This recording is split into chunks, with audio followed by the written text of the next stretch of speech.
하겠습니다. 데살로니가전서 5장 1절에서 11절입니다. 제가 봉독해서 올려드립니다. 형제들아, 때와 시기에 관하여는 너에게 쓸 것이 없음은 주의 날이 밤에 도둑같이 이룰 줄을 너희 자신이 자세히 알기 때문이라. 그들이 평안하다 안전하다 할 그때에 임신한 여자에게 해산의 고통이 이름과 같이 멸망이 갑자기 그들에게 이르르니 결코 피하지 못하리라. 형제들아, 너희는 어둠에 있지 아니하매 그날이 도둑같이 너희에게 임하지 못하리니 너희는 다 빛의 아들이요 낮의 아들이라. 우리가 밤이나 어둠에 속하지 아니하나니 그러므로 우리는 다른 이들과 같이 자지 말고 오직 깨어 정신을 차릴지라. 자는 자들은 밤에 자고 취하는 자들은 밤에 취하되 우리는 낮에 속하였으되 정신을 차리고 믿음과 사랑의 호신경을 붙이고 구원의 소망의 투구를 쓰자. 하나님이 우리를 세우심은 노하심에 이르게 하지 하심이 아니요 오직 우리 주 예수 그리스도로 말미암아 구원을 받게 하심이라. 예수께서 우리를 위하여 죽으사 우리로 하여금 깨어 있든지 자든지 자기와 함께 살게 하려 하셨느니라. 그러므로 피차 권면하고 서로 덕을 세우기를 너희가 하는 것 같이 하라. 아멘. 남편이 있습니다. 자기 남편이 외국에 나갔는데 그 남편이 언제 어떻게 귀국하려는지 관심이 없다면 분명히 그 여자는 크게 잘못이 되어 있습니다. 남편이 외국에 갔다면 기다리는 거죠. 또한 부부관계가 만약 기다리지 않고 관심이 없다면 분명히 부부관계가 깨어진 상태에 있다고 해도 과언이 아닙니다. 더구나 귀국 안 했으면 좋겠다라고 생각하면 큰일 납니다. 마찬가지로 우리 구원받은 그리스도의 사람들은 신부라고 얘기를 합니다. 신부가 된 성도라면 당연히 신랑 예수께서 재림하시는 것을 밤낮으로 사모하는 겁니다. 그리고 기다리는 겁니다. 사모하고 기다리는 것이 바로 정상적인 그리스도인입니다. 아직 귀국할 때가 안 됐는데도 빨리 오기를 기다리는 게 아내의 마음처럼, 또한 대문 소리만 나도, 현관문 소리만 나도 혹시 지금 오는 거 아닌가 이런 마음처럼 기다리는 것이 정상적인 관계입니다. 우리도 예수 그리스도의 재림을 기다리는 것이 바로 정상적인 우리들의 삶이고 신앙입니다. 오늘 여러분들은 또한 어떻게 예수 그리스도를 기다리고 있습니까? 성경에서는 분명 재림을 분명히 강조하고 있습니다. 다시 오심을 강조하고 있습니다. 사도행전 1장 11절에 보면 이르되 갈릴리 사람들아 어찌하여 서서 하늘을 쳐다보느냐. 너희 가운데서 하늘로 올리신 예수는 하늘로 가심을 본 그대로 오시리라 하였느니라 라고 말씀하십니다. 예수 그리스도가 세상에 오신다는 거, 미래에 오신다는 거 분명히 말씀하고 계십니다. 또 하나는 예수님도 자신이 다시 오신다고 말씀하셨습니다. 요한복음 14장 3절에 보면 가서 너희를 위하여 거처를 예비하며 내가 다시 와서 너희를 내게로 영접하여 나 있는 곳에 너희도 있게 하리라. 예수님은 오신다고 말씀을 하셨습니다.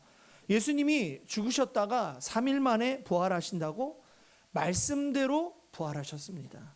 또 하나는 예수님이 오신다고 말씀하셨습니다. 분명히 말씀하신 대로 분명히 다시 오십니다. 그러나 재림의 정확한 시간은 우리가 알지 못합니다. 오직 누구만 아냐면 아버지 하나님만 아십니다. 사도행전 1장 7절에 보면 이르시되 때와 시기는 아버지께서 자기의 권한에 두셨으니 너희가 알 바 아니요. 알 바 아니라는 겁니다. 모른다라는 겁니다. 마가복음 13장 32절에도 이렇게 말합니다. 그러나 그날과 그때는 아무도 모른다. 하늘에 있는 천사들도 아들도 모르고 오직 아버지만 아신다라고 말씀을 하십니다. 그러나 재림 전 징조들에 있을 거라고는 말씀을 합니다. 징조들은 있을 거다. 말세에는 성경의 진리를 배격하는 적그리스도가 나타날 것이고 믿음을 무너뜨리는 자들이 나타날 것이고 세계를 정복하기 위하여 전쟁도 일어날 것이다. 대인관계가 또한 악화된다고까지 얘기를 합니다. 서로 미혹한다, 서로 싸우게 한다, 사랑이 없어진다까지 얘기를 합니다. 지진이 일어나고 해일이 일어나고 홍수가 일어나고 가뭄, 기근, 전염병들이 일어난다라고 재림의 징조들에 말하고 있습니다. 그렇다고 해서 코로나19, 코로나19 이런 그 바이러스 때문에 종말은 오지 않습니다. 재림은 아직 오지 않습니다. 모르죠. 주님만 아신다고 했으니까 기다리는 겁니다. 그래서 저는 이 코로나19를 분명히 우리들에게 알리는 경종이다. 경종을 울리고 있다. 그거는 분명한 것입니다. 그래서 여러분들이 요즘에 어떻게 해야 되는가? 육체적으로는요, 당분간은 가능한 과로하지 않으셔야 됩니다. 충분히 내 몸을 지킬 수 있으셔야 됩니다. 그 다음에 균형적으로 식사도 하셔야 되고요. 여러분들, 저도 요즘에 원래 잘 챙겨 먹었는데 비타민C도 먹고 칼슘도 먹고 이러고 있습니다. 그러니까 자기가 자기 몸을 챙기셔야 됩니다. 육신적으로는 내가 할 수 있는 예방은 분명히 해야 됩니다. 마스크도 쓰셔야 되고 손도 깨끗이 씻어야 되고, 손도 요즘에는 그 생일 축하 노래를 부르면서 손을 씻으라고 합니다. 그 정도로 시간을 그다음에 이 목에는 또 마르지 않도록 물을 자주 마셔야 된다고. 육체적으로는 분명히 우리가 예방을 해야 되고 그걸 지켜야 됩니다. 그러면 영적으로는 우리는 어떻게 해야 되나? 이 알려주는 경종 앞에, 울리는 경종 앞에 우리는 어떻게 할 것인가? 첫 번째, 깨어 정신을 차리셔야 됩니다. 정신을 차리셔야 됩니다. 데살로니가전서 5장 6절과 8절에 보면 이렇게 말합니다. 그러므로 우리는 다른 이들과 같이 자지 말고 오직 깨어 정신을 차릴지라. 또 8절에 보면 우리는 낮에 속하였으니 정신을 차리라고 말씀하고 있습니다. 마태복음 24장 24절에 보면 이렇게 말합니다. 그러므로 깨어 있으라. 어느 날에 너희 주가 임할는지 너희가 알지 못함이라. 항상 깨어 있으라. 정신을 차려라. 영적으로는 계속적으로 하나님이 말씀하고 있습니다. 오늘 우리 집에 혹시 도둑이 온다고 생각해 보십시오. 깨어 있겠습니까? 깨어 있죠, 당연히. 오늘 우리 집에 예고를 하고 도둑이 온다고 생각해 보십시오. 정신을 차리고 있을 겁니까? 정신 차리죠. 누가 올지 모르는데, 어떤 강도가 올지 모르는데. 세상 사람들에게는 예수님께서 언제 오실지 알 수 없지만 우리는 확신하는 게 있다라는 거예요. 그 확신이 무엇이냐면 분명히 주님은 오신다라는 거예요. 분명히 주님은 오신다. 우리 사전의 말씀에 보면 참 이런 말씀도 해요. 뭐라 말씀하시냐면, 형제들아 너희는 어둠에 있지 않다. 세상에 있지 않다. 그날이 도둑같이 너희에게 임하지 못하리니 라는 말. 세상에 많은 사람들은 도둑같이 임한다라는 거예요. 근데 우리에게는 도둑같이 너희에게 임하지 않는다라는 겁니다. 이것은 무엇이냐면 어떠한 때와 시기를 알고 있다는 의미는 아닙니다. 분명히 이 말은 분명히 오신다라는 거예요. 도둑같이 임하지는 않지만 분명히 오신다. 하늘에 하나님의 자녀들이 영적으로 잠이 들지 않고 깨어 정신을 차려라. 왜냐? 오늘 오실 수도 있다. 내일 오실 수도 있다. 우리는 알지 않냐? 우리는 세상 사람들은 나중에 도둑같이 와서 부끄러움을 당하지만 우리는 분명히 안다라는 겁니다. 분명히 주님이 오신다라는 걸 안다라는 겁니다. 그래서 우리가 주님을 기다리며 살아가는 삶, 그것이 바로 도둑같이 너에게 임하지 못한다라는 말씀입니다. 조금도 당황하지 않는다라는 겁니다. 두렵지 않다는 겁니다. 왜냐하면 우리는 알고 있어요. 오신다라는 거예요. 언젠지는 모르지만, 오늘일지 내일일지 정말로 이번 연도인지 내년도인지 모르지만 분명히 오신다라는 겁니다. 여러분들, 열처녀의 비유 속에 슬기로운 처녀가 있고 어리석은 처녀가 있습니다. 슬기로운 처녀는 분명히 알고 있습니다. 무엇을 알고 있었냐면 신랑이 꼭 온다. 신랑은 오늘 저녁에 꼭 온다. 그래서 뭐라고 말했냐면 그는 언제일지는 모르지만 꼭 온다. 기다리는 거예요. 근데 어리석은 처녀는 지금은 안 오겠지. 지금은 아닐 거야. 라고 해서 신랑을 맞이하지 못합니다. 우리는 기다려야 되는 겁니다. 불신자들처럼, 아직 비신자들처럼, 아직 예수 그리스도를 모르는 그런 사람들처럼 당황하지 않고, 예수님이 오시는데 벌써 오시나? 이런 당황하지 않고 주님은 올 것이다. 언젠가는 오실 것이다. 오히려 준비되고 느긋한 마음이 있는 거예요. 느긋한 마음. 그리고 오시면은 기쁜 마음으로 맞아들이는 거죠. 이게 바로 신앙적인 삶이고 이것이 바로 재림을 기다리며 살아가는 사람입니다. 갑작스럽게 여러분들 오늘 주일을 이렇게 준비하고 오셨는데 제가 갑자기 오늘 갑작스럽게 점심에 거기를 방문하겠습니다 하면 어떨까요? 좋습니다 하시는 분보다는 조금 당황스러울 수도 있을 겁니다. 분주히 막 왔다 갔다 하고 집을 막 치워야 되고 뭐 음식도 막 준비해야 되고 막 이런 상황들이 벌어질 수 있을 겁니다. 그런데 만약에 제가 언젠가는 제가 손님이 언제쯤 올지를 확신합니다. 예상합니다. 그러면 여러분들 당황하지 않을 겁니다. 그때 올 건데 뭐. 당연히 이 시간에는 목사님이 올 거야. 이 시간에는 누가 어떤 손님이 올 거야 하면 여러분들은 다 준비된 마음으로 기쁜 마음으로 손님을 맞이하게 될 겁니다. 오늘 말하고 있는 것이 이겁니다. 재림, 주님 언젠가는 오십니다. 그러나 언제일지는 모르지만 우리가 준비되고 있는 겁니다. 코로나19로 아까 재림은 하지 않습니다. 종말은 오지 않습니다. 그러나 경종을 울리고 있다라는 겁니다. 경종을 울리고 있다. 지금 너희들은 어떻게 할 것인가? 어떻게 할 것입니까? 여러분들 지금 여러분들 준비하고 있느냐? 이걸 말하고 있는 겁니다. 성경 지명이라는 말이 있습니다. 다가올 일을 미리 짐작하는 거. 밝은 지혜를 성경 지명이라고 합니다. 다가올 지혜, 밝은 지혜가 우리들에게 필요합니다. 분명히 오신다. 그러면 예수님께서 재림하실 때에 부끄럽지 않고 당황하지 않고 기쁜 마음으로 받아들이려면 우리들에게 필요한 게 있다라는 겁니다. 그것이 무엇이냐면 우리들의 본질, 정체성, 포지션이 분명해야 됩니다.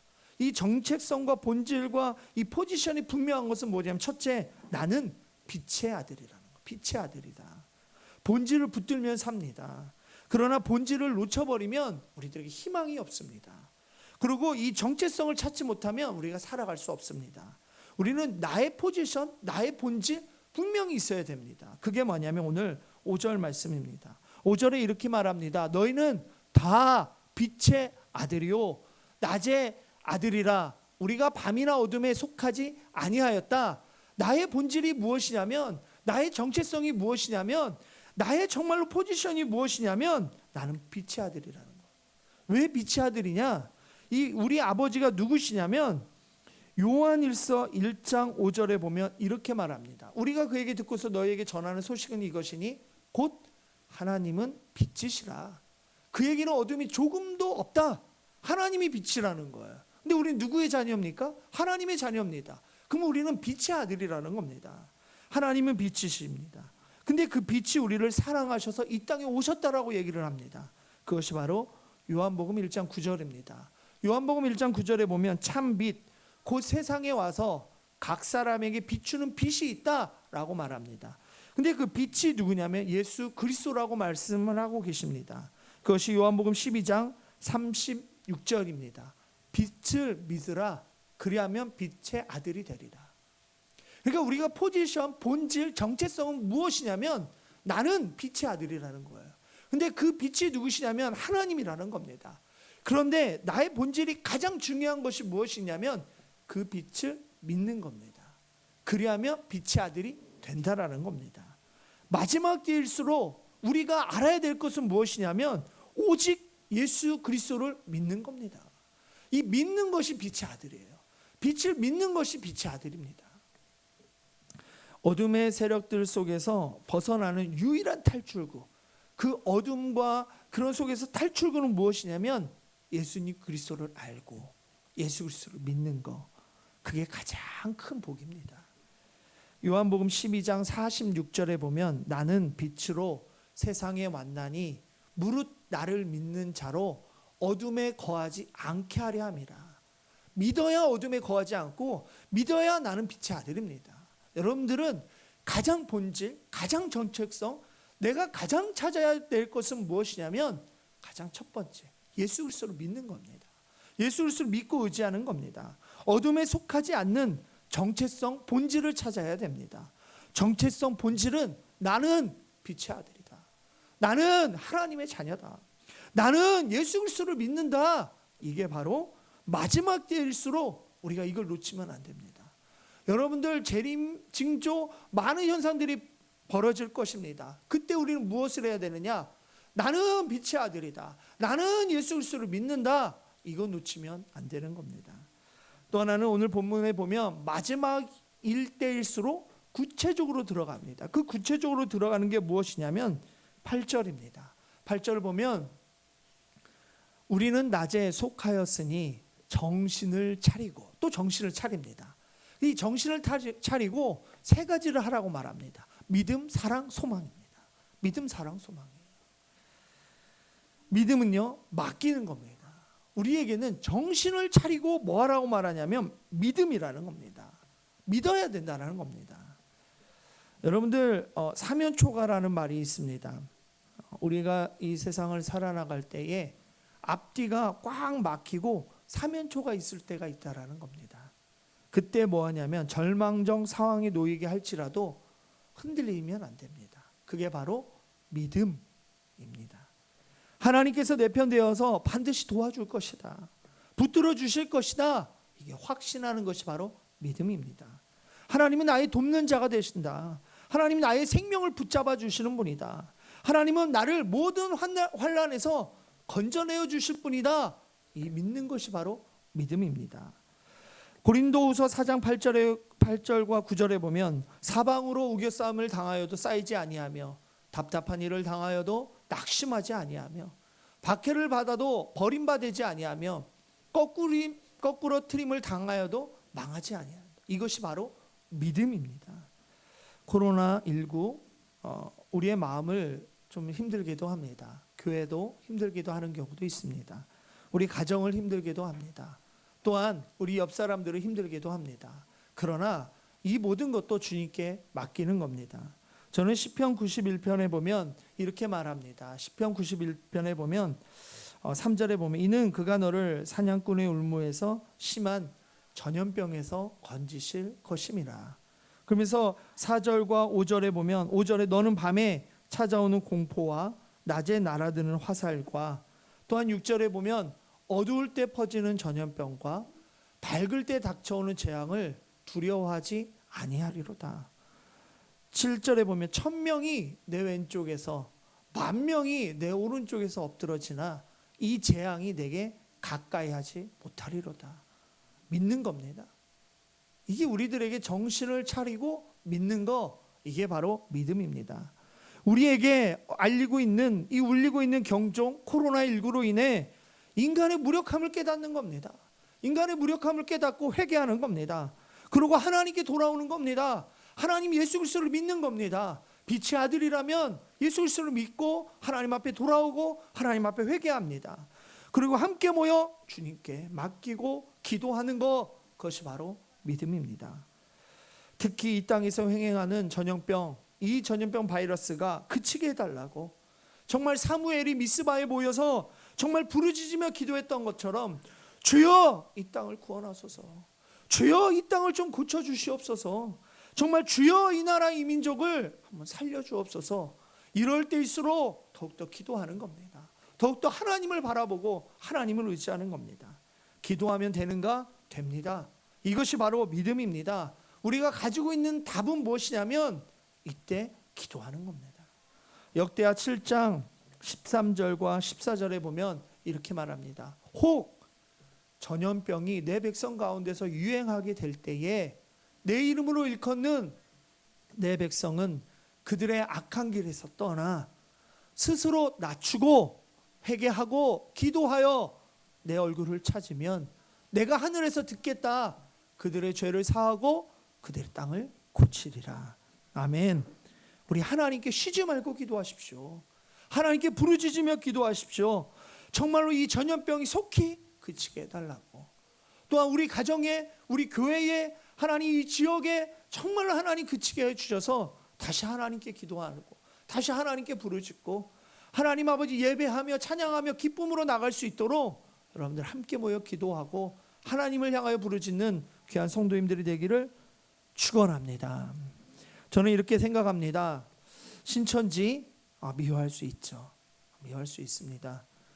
그러나 이 신천지를 미워하기 이전에 코로나19 퍼뜨린 주범으로 인해 주범이라고 하기 참 증오하고 미움보다는 저는 더 안타까워할 일이 있다라는 겁니다. 무엇을 안타까울까요? 그들이 진정한 그리스도를 모르는 거. 정말 예수 그리스도를 모르는 것이 안타까운 겁니다. 정말 그들은 참빛 예수 그리스도를 믿지 못하는 것이 더 안타까운 겁니다. 그들이 구원자를 이만이라고 생각하는 것이 더 안타까운 겁니다. 정말 우리들이 안타까운 것은 무엇이냐면 코로나가 퍼지는 것이 안타까운 게 아니라 정말 예수 그리스도를 믿지 않는 사람들이 있다라는 거. 정말로 구원자를 적그리스도를 따라가고 있다라는 거. 이것이 더 안타까운 겁니다. 그러면 우리는 무엇을 해야 되느냐? 다시 정신을 차리고 믿음을 갖고 또 하나는 정신을 차리고 사랑하는 겁니다. 사랑하셔야 됩니다. 8절에 다시 말씀해 보면 우리는 낮에 속하였다. 정신을 차리고 믿음과 사랑의 호신경을 붙이라 라고 말을 합니다.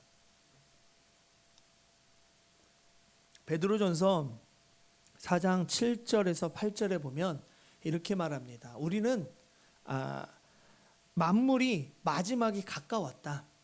그러므로 너희는 정신을 차리고 근신하여 기도하라. 기도하는 겁니다. 또 하나는 무엇이냐면 무엇보다도 뜨겁게 사랑하라라고 8절부터 나와 있습니다. 4장 8절에 보면 사랑은 허다한 죄를 덮는다. 무엇보다도 뜨겁게 서로 사랑해라. 이게 마지막 때 할 일인 겁니다. 제자는 스승을 본받는 겁니다. 스승을 따르는 사람입니다. 예수님이 우리의 표준이고 우리가 따라가야 할 그분이십니다. 예수님께서 내가 너희를 사랑한 것 같이 너희도 서로 사랑하라 라고 말씀을 하십니다. 저와 여러분도 예수님의 사랑을 본받아야 할 사람이 우리들입니다. 예수님 우리를 구원하기 위하여 하늘 보좌를 버리고 이 세상에 오셨습니다. 십자가에 못 박혀 죽으심으로 우리를 죄 가운데서 살리시고 구원하신 분이 바로 예수 그리스도십니다. 근데 예수 그리스도께서 우리를 사랑하셨는데 어떻게 사랑하셨느냐? 로마서 5장 8절에 보면 우리가 아직 죄인 되었을 때에 그리스도께서 우리를 위하여 죽으심으로 하나님께서 우리에게 대한 자기의 사랑을 확증하셨느니라. 하나님께서 우리를 어떻게 사랑하셨는지 구체적으로 얘기를 합니다. 뭐라고? 우리가 아직 연약할 때 사랑하여 죽으셨다. 또한 우리가 아직 죄인 되었을 때 우리의 사랑을 확증하셨다.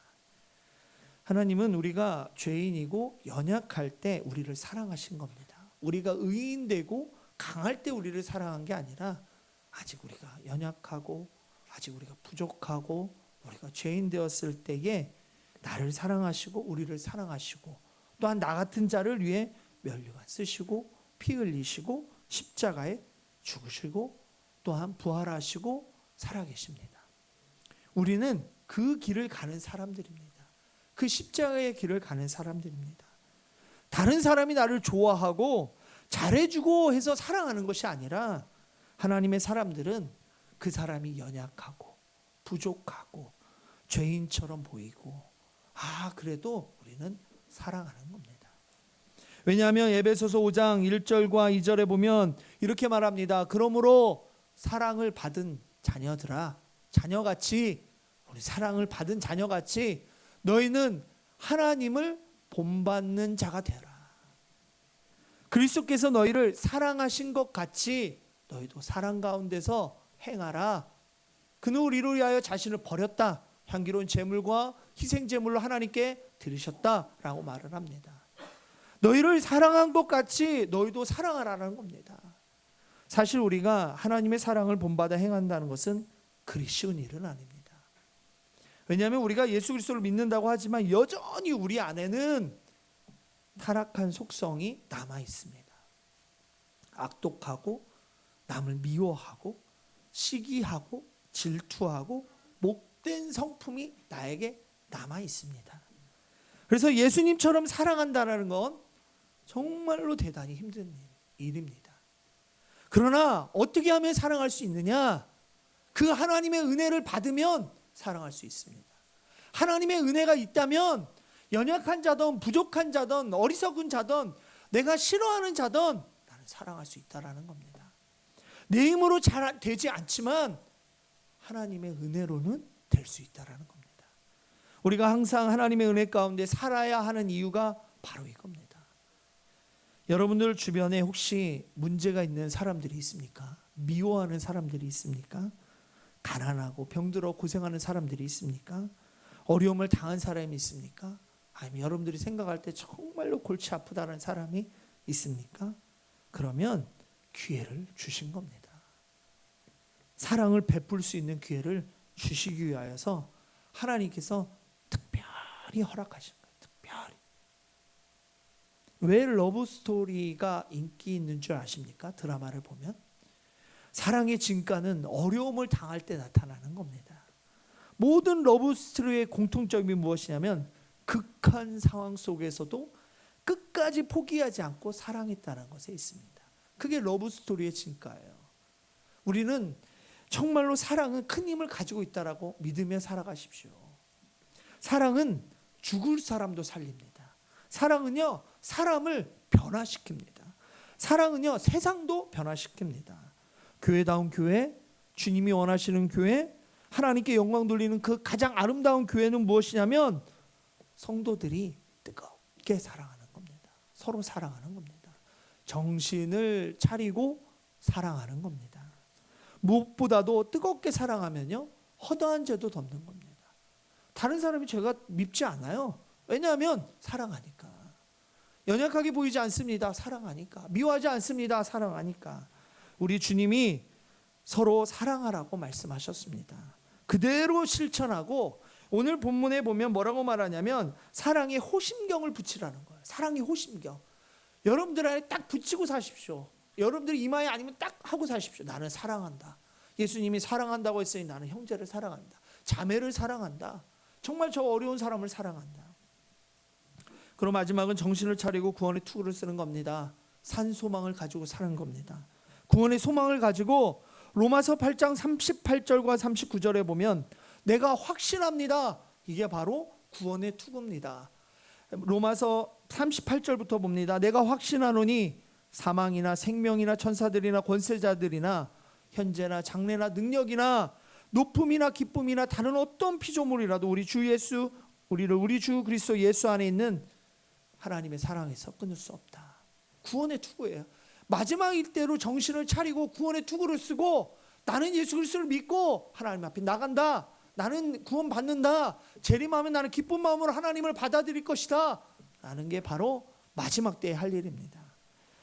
마지막으로는요, 결론은요, 또 이렇게 말합니다. 피차, 우리 11절인데요. 피차 권면하고 서로 덕을 세우라고 말합니다. 우리 데살로니가전서 5장 11절 제가 읽어드립니다. 그러므로 피차 권면하고 서로 덕을 세우기를 너희가 하는 것 같이 하라. 오늘 데살로니가전서 오늘 말씀입니다. 주의 날을 고대하는 성도들에게는요, 상호간에 격려와 위로와 권면이 필요합니다. 서로 간의 권면이 필요하다는 거예요. 근데 이 권면은요, 심판적 의미가 아닙니다.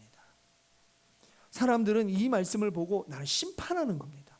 그런 게 아니라 위로와 격려가 포함된 것이 바로 권면입니다.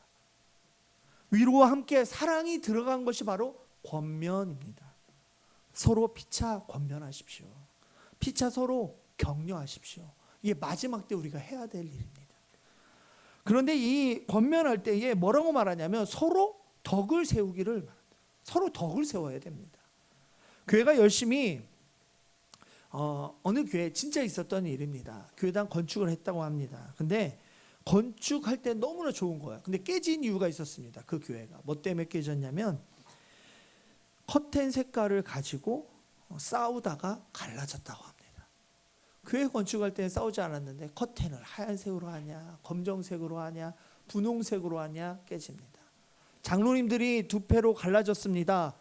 이 피아노를 샀는데 피아노를 이쪽에 놓느냐 저쪽에 놓느냐 그랜드로 사느냐 아니면 그랜드 아닌 걸로 사느냐 이런 걸로 교회가 깨지는 경우가 있고 이렇게 분리되는 경우도 교회 가운데 있었다고 합니다.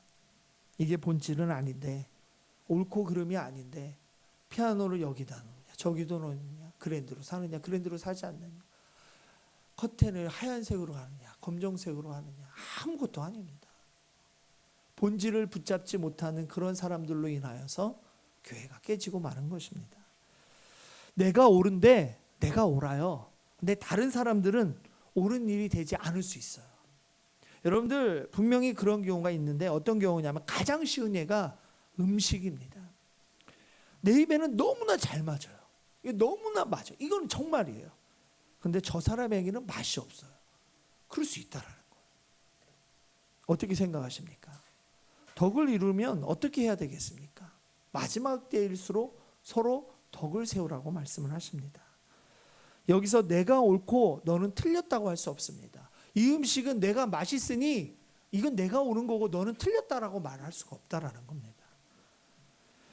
덕을 세우는 겁니다. 내가 옳고 틀렸다가 아니라 하나님께서는 무엇이라고 말하냐면 서로 덕을 세우라.